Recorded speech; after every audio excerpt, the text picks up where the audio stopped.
The town of Glimmerbrook was a quiet, forgettable sort of place, tucked between two sleepy hills and a river that liked to whisper. It was a town where nothing much ever happened, which was precisely how the adults liked it. The children, however, felt the gentle ache of boredom, especially on long, hazy afternoons when the sun seemed to stick to the sky. In a small house on Ivy Street lived a boy named Leo and his little sister, Maya. Leo, who was 10, had a mind full of questions and a pocket full of interesting stones. Maya, who was 7, believed that every dandelion was a star that had chosen to grow on Earth. Their favorite place in the world was their grandfather's attic. It was a kingdom of dust and daylight filled with the forgotten treasures of a long life.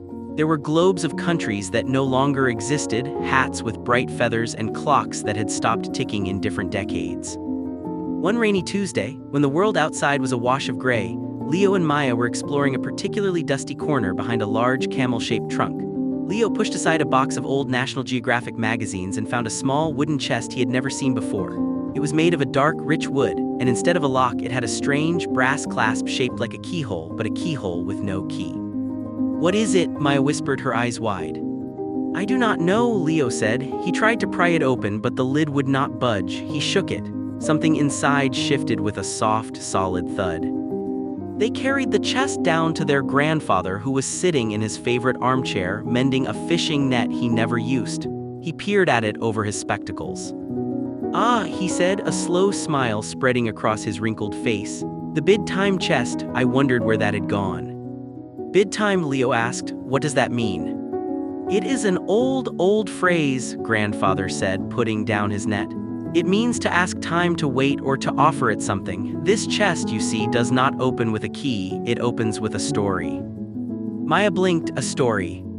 "Yes, but not just any story, a true story, a story that has never been told before. You must tell it a story that is yours and yours alone, a secret you have never shared, or a tale you have just invented from the very center of your mind. The story must be real to you as you tell it. The chest will know if you are not telling the truth of your own heart." Leo and Maya looked at each other. This was the most magical thing they had ever heard. They took the chest back to the attic and placed it on an old quilt. They sat cross-legged before it, the rain drumming a soft rhythm on the roof. "You go first," Leo said to Maya. Maya took a deep breath. She leaned close to the keyhole clasp. "Once," she began, "there was a little girl who could talk to spiders. They wove her a dress of silver thread that shone like the moon." She paused, thinking, "and they told her the secrets of the wind." She stopped and looked at the chest. Nothing happened. "I do not think that is a true story for you," Leo said gently. "You are afraid of spiders." Maya nodded, a little sad. "Your turn." Leo leaned forward. "I have a story," he said to the chest. "Once I found a bird with a broken wing. I made a splint from a twig and some string, and I fed it water with a dropper. After 3 weeks, it flew away." It was a true story, one he was proud of. He waited. The chest remained stubbornly shut. "It has heard that one before," Maya said. "It has to be a new story." They sat in silence for a long time, listening to the rain. The attic felt very large and very quiet. Then Maya had a thought. It was not a happy thought, but it felt very true. She scooted close to the chest again. Her voice was small and soft. "Sometimes," she said, "I get scared at night, not of monsters in the closet, but of the quiet. I am scared that everyone I love is asleep and I am all alone in the world. And I feel so small, like a single pebble on a very big beach." She stopped, her cheeks turning pink. It was a secret she had never told anyone. There was a soft, distinct click. Leo and Maya gasped. The brass clasp had sprung open. With trembling hands, Leo lifted the lid. Inside, nestled on a bed of faded purple velvet, was a pocket watch, but it was like no watch they had ever seen. Its face was made of what looked like mother of pearl, shimmering with soft colors. Instead of numbers, there were 12 tiny symbols etched around the edge: a sprouting seed, a butterfly, a setting sun, a star, and others they could not quite make out. There were 2 hands, one a slender silver arrow and the other a delicate gold leaf, but they were not moving. The watch was still. Beneath the watch was a single, folded piece of parchment. Leo unfolded it carefully. The writing was in elegant, looping script. To the keeper of the watch, "This is the chronometer of lost moments. It does not tell the hour of the day, but the hour of the heart.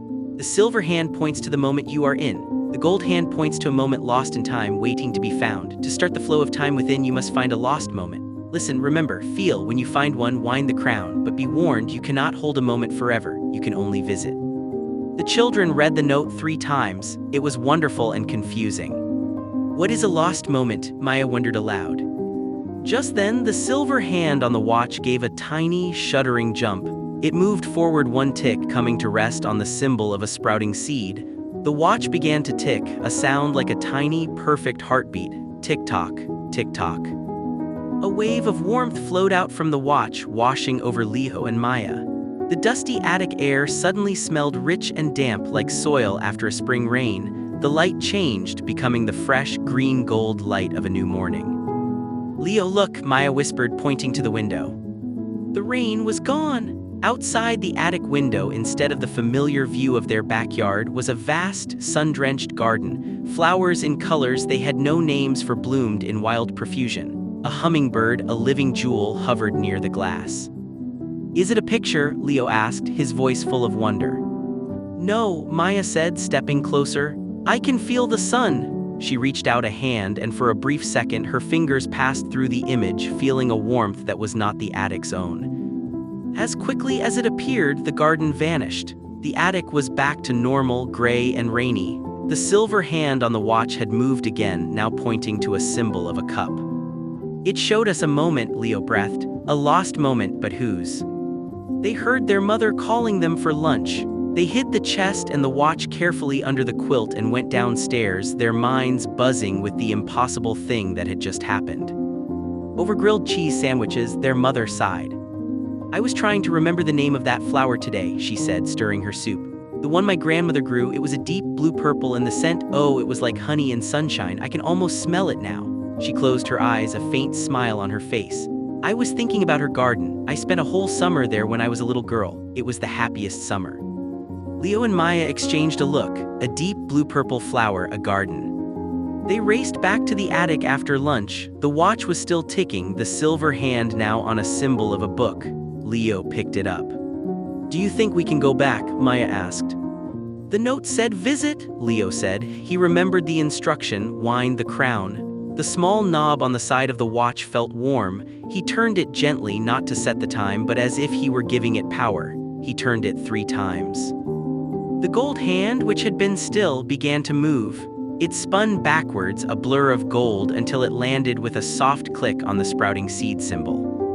The wave of warmth hit them again. The smell of damp soil and blooming flowers filled the air. The light changed. This time, the transformation did not stop at the window. The entire attic melted away.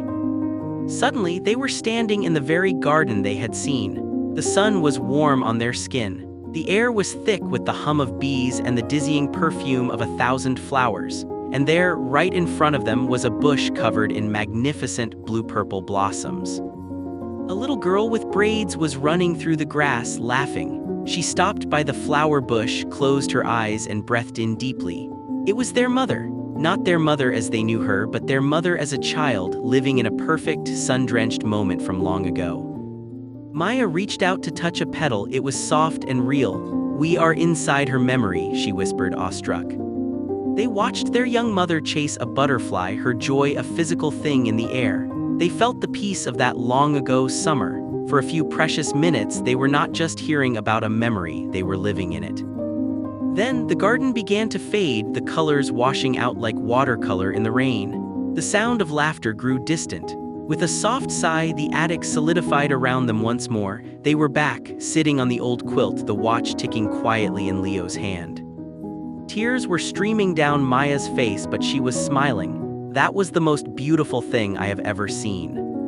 They had discovered the magic of the chronometer. It did not just show lost moments, it allowed you to step into them, to feel the sun and smell the flowers of a time that was gone. They spent the rest of the day in a daze, watching the silver hand move through the symbols, a butterfly, a bell, a hearth, and wondering what moments they were connected to. That night, as their grandfather was tucking them into bed, Leo asked, "Grandfather, whose lost moments are we finding?" Grandfather sat on the edge of Leo's bed. His eyes had a faraway look. "The watch connects to the hearts of those nearby," he explained. "It picks up the echoes of moments they have lost to time, moments of joy, of sorrow, of wonder, moments they think they have forgotten but which are still there just beneath the surface." He looked at the watch on Leo's nightstand. "It is a great responsibility. You are holding people's most precious memories." The next day, they decided to take the watch to the town square. They sat on a bench near the old fountain, the watch hidden in Leo's pocket. They could feel its gentle ticking against his leg. Mr. Henderson, the grumpy owner of the hardware store, walked by, muttering about the price of nails. As he passed, the watch grew warm. Leo pulled it out. The gold hand was spinning. He quickly wound the crown. The world shimmered. The sounds of the modern town square were replaced by the cheerful music of a calliope. They were at a summer fair decades ago. A young man with a full head of hair and a shy smile was trying to win a stuffed bear at a ring toss game. He was with a young woman who was laughing, her hand on his arm. It was Mr. Henderson. He finally won the bear and presented it to the woman, his face glowing with pride and love. The moment was filled with a simple, powerful hope for the future. The moment faded, leaving Leo and Maya staring at the grumpy old man as he continued down the street, unaware of the beautiful memory that walked beside him. They found a lost moment for Mrs. Gable, the librarian, a moment from her childhood when she had read a poem aloud in class and her teacher had praised her, sparking a lifelong love of words. They found one for the mailman, a moment of silent awe as he watched a meteor shower from a hilltop when he was a boy. Each visit was a gift. They learned that every person in Glimmerbrook, no matter how ordinary they seemed, carried a universe of beautiful, lost moments inside them. The town was no longer boring, it was a library of hidden stories. But the watch also showed them moments of sadness. One afternoon, the watch grew cold in Leo's hands. The gold hand pointed to a symbol they had not seen before, a single falling tear. The lost moment they entered was their grandfather. He was a young man standing at a train station saying goodbye to a woman with kind eyes. He was handing her a letter, his face tight with emotion. "I will wait for you," he was saying. But the look on her face said she knew he would not. The moment was heavy with the ache of a love that was ending, not with a fight but with a quiet, terrible goodbye. When they returned to the present, they found their grandfather sitting in his chair, staring at an old, faded photograph. He did not see them. He was lost in that same moment all over again. Leo and Maya understood the warning on the parchment now. You could not hold a moment forever. Some moments were too painful to live in for long. The watch was not a toy, it was a key to the most vulnerable parts of the human heart. Days turned into weeks. They used the watch with more care, learning to sense the emotional weight of a lost moment before visiting it. They brought back the scent of a long-ago Christmas pine for the baker and the feeling of flying on a rope swing over a swimming hole for the bank manager. They began to notice a change in Glimmerbrook. It was subtle at first. Mr. Henderson was seen polishing the dusty front window of his shop. Mrs. Gable started a poetry reading group for children. The mailman began whistling on his route. The lost moments once visited seemed to leave a little of their light behind, rekindling a spark in the present. One evening, a terrible storm rolled over the hills. The wind howled and the rain lashed against the windows. The lights flickered and went out, plunging the house into darkness. Maya, who was afraid of the quiet, was now terrified of the storm's roar. She started to cry. Leo had an idea. He took the chronometer from its hiding place. It was ticking steadily, the silver hand on the symbol of a hearth. He held it. "We need to find a good moment," he said to Maya, "a strong one." He closed his eyes and thought not of a specific person but of the whole town. He thought of all the joy they had witnessed. He wound the crown. The gold hand spun wildly, then stopped on the symbol of a star. The warmth that flowed from the watch was the strongest they had ever felt. It was not the warmth of a spring sun, but the deep, glowing warmth of a hearth fire on a cold night.